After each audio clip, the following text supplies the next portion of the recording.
இந்த இடமும் அதே ஒரு இடத்துல உள்ள இடம் தான், கொஞ்சம் தள்ளி. பார்த்தீங்கன்னாலே தெரியும், பாறை ரொம்ப சூழ்ந்து இருக்குது. ஆனால் பார்க்க அழகாக இருக்குது, ரொம்ப ஆழம். அது மட்டும் பார்க்கவே தெரியுது.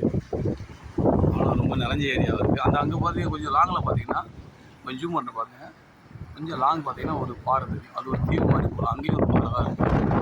ஸோ அந்த கடலில் நிறைய பாறைகள் நிறைய.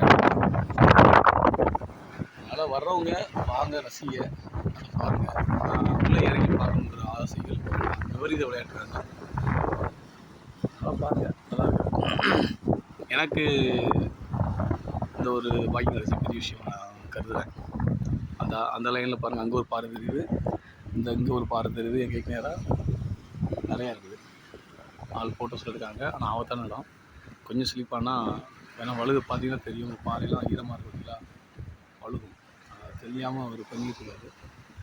நான் அதுக்காகவே கொஞ்சம் சேஃப்டிக்காண்டியே கொஞ்சம் முன்னாடி நின்றுட்டேன். உள்ளே போகல, ரொம்ப லாங்காக உள்ளே போகலான்னு சொல்லி பார்க்கல.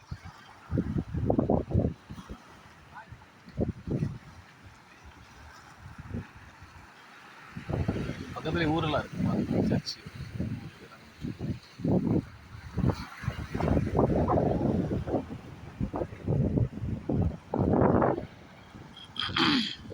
இது லைட் ஹவுஸ், கலங்கரை விளக்கம்.